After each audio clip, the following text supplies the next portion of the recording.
It is extremely challenging for consulting companies and other employers that rely exclusively and heavily on H-1B or L-1 workers with the new way the bill has been passed in the US Senate.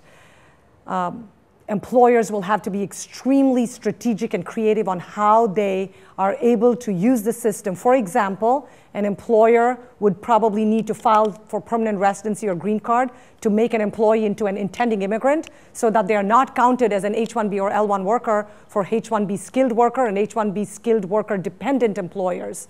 Those are exceptions, and a good lawyer, a good law firm can work with you and strategize with you as employers to try to minimize the negative impact and fallout from this legislation.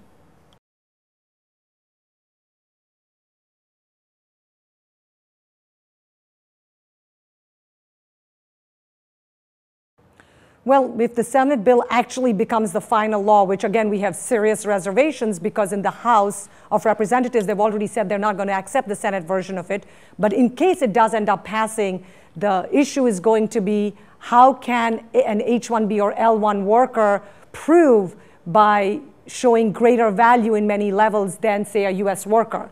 The biggest problem here is that we don't have enough supply in the United States today for technology workers, high-tech information technology workers. So a lot of them are, the demand is huge, the supply is very limited, and so by putting roadblocks on employers who have risen to the demand, the natural economic flow of demand, of supply and demand, and now they're finding roadblocks where they're required to advertise for US workers. From the US Department of Labor point of view, it makes perfect sense. It makes sense for the employer to, for the US government to want US employers to advertise for US workers. From a practical point of view, there just aren't enough technology workers in America today to fulfill the demand that exists, the burgeoning and exploding demand that we have for high-skilled technology workers. So just because we say we need to have US workers do it, yes, everybody believes that. Nobody, no employer in their right mind would take the trouble of hiring H-1 or L-1 workers, paying legal fees, going through hoops, jumping through it if they were available. The federal government relies on it. Major companies in the country rely on it. There is a huge shortage and a vacuum of high-tech workers in the country. So America, the reason the reason H-1s have expanded so much is because there has been a shortage of skilled workers to be able to meet the insatiable demand that exists in our country today as the leader in global technology.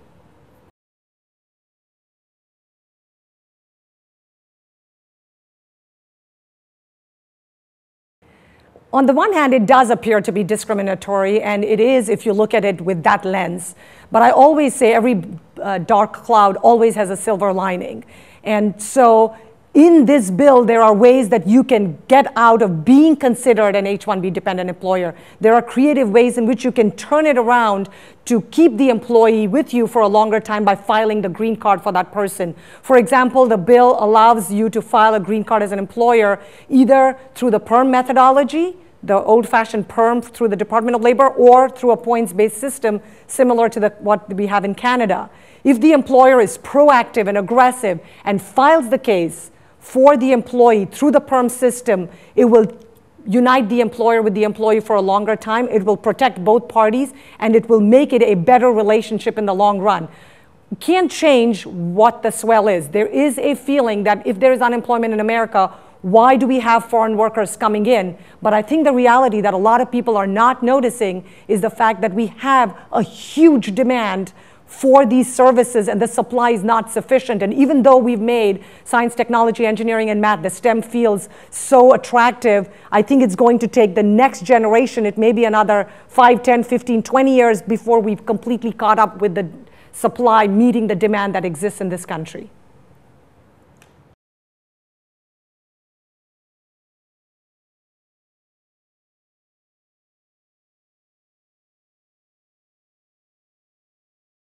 I think it would be fantastic if the federal government, the USCIS, the Department of Homeland Security, the Congress would do something to help spouses of H-1B workers, the H-4s, to obtain EAD cards similar to what the spouses of L-1s get it on the L2, the EAD card, it would take care of a lot of the problems. It would take care of the H-1B quota being limited, because even if an employer wants to file an H-1B for an H-4 candidate, the quota is probably used up. The cap has been met for the year. I think it would solve a lot of the problems. I know there's been some pushback, but USCIS and Department of Homeland Security, through regulations, were able to issue the L2 EADs for spouses.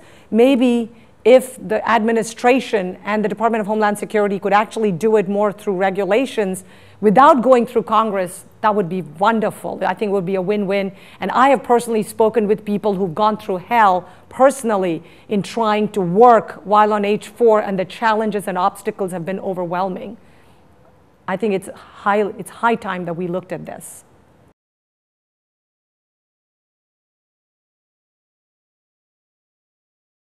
If no immigration bill is passed, then the time processing for green cards, especially for people born in India and maybe in China secondarily, is right now in the employment-based third preference category. People are talking 20 to 40 years to get the green card.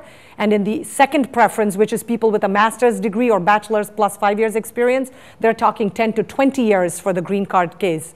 What the bill, if it gets passed, will allow is it eliminates the per-country quota limits, thereby allowing a lot more people to come in without the limits that we now suffer with countries like India and China, which have a greater percentage because they are larger countries with more populations coming into the US. Those will now be, everybody will have a level playing field from all countries across the globe.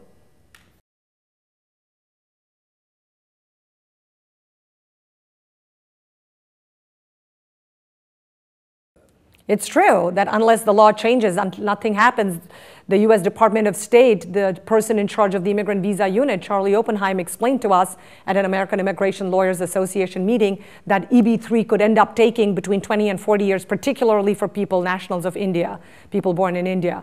And that's just because there is a per country quota limit every year of how many people are allowed. And because in the current count, a person who's married, so for example, if the wife is the principal applicant, the husband is counted as the second, and if there's a child or two born outside, that's 4 immigrant visa numbers or 4 slots taken up. The way the current bill is, the bill that has just passed the US Senate is supposed to be implemented is that all those 4 will be considered as 1 immigrant visa per family unit. So we're basically either at least doubling or possibly quadrupling the number of immigrant visas without Congress getting involved, which would be fantastic. Now, Congress already passed this bill. The Senate has passed it. The House hasn't passed it. And Lord knows if the House will ever pass some version of it.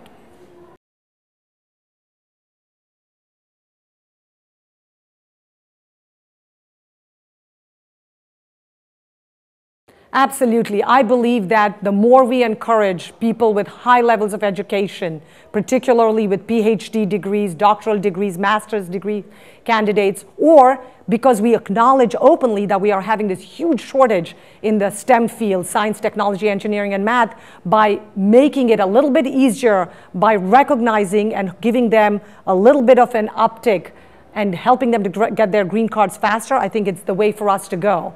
We already have sort of a version of this in the current system with the extraordinary ability for Nobel Prize winners or professors or researchers or those whose work is in the national interest. This would simply expand that self-petitioning group of people.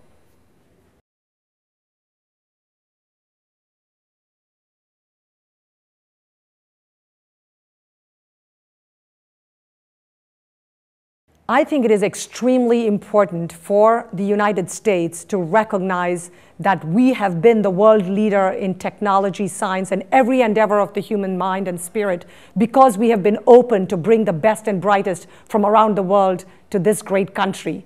America is a nation of immigrants. Everybody's come from somewhere else except the Native Americans.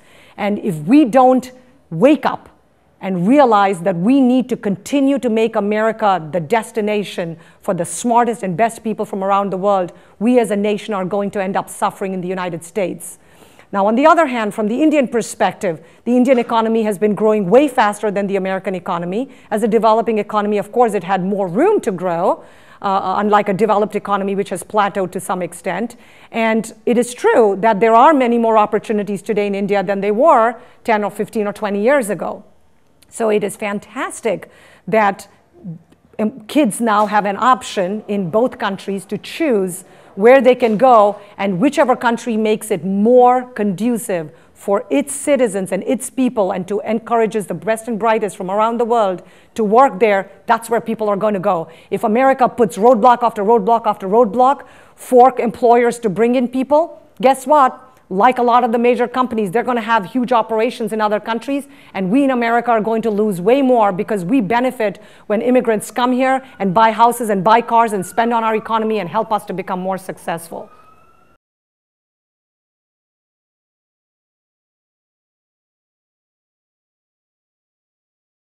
We are the Murthy Law Firm. The world's most popular legal website at murthy.com is always prepared and ready to deal with any challenge that is presented to us. We have strategic, creative lawyers that are always looking how to approach a problem, and rather than looking at them as problems, we look at them as challenges and opportunities of how to resolve it, because at the end of the day, our heart is in the place of helping people to realize and accomplish their great American dream of living and working in this country, making that process smooth, effortless, seamless, to work with employers and companies and businesses so that they can bring valued employees to this country and help these valued employees find a fabulous home with a great employer and the best law firm in the world they can work with.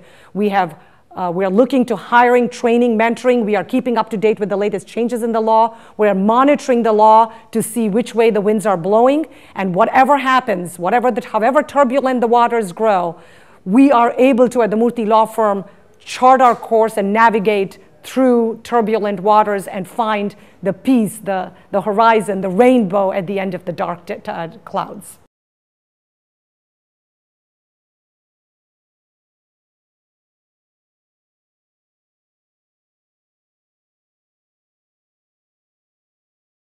The one advice I would give to most new immigrants coming to America, whether you're from India or Africa or Asia or Europe, is America is a nation of laws. We don't really care, who your father or grandfather is, or your mother or grandmother for that matter. All we care is that we are a nation of laws. America believes in the rule of law. Don't come here and try to scam the system. Don't try to find ways to manipulate the system or break the laws.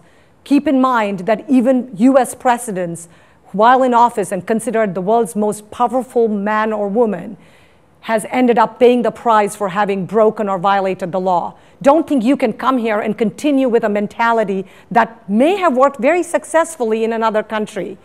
Producing false documents, creating information, producing information that is fraudulent, improper, unethical, will only get you into trouble, not just in the short term, but in the long term. It will get you deported. It will prevent you from getting visas. It will make your life a living hell, because American law is very, very strict, the immigration laws with respect to any kind of criminal activity, and applying for visas, what they consider through fraud or improper documentation or misrepresentation, can have a lasting negative impact on you and your life in this country, and may completely close the door and shut your life down. So we need to change our mindset. We need to appreciate that we are coming to a new country, a new culture, and we need to respect and appreciate their laws and norms just as the way that they respect our rules and our laws when they come to our country.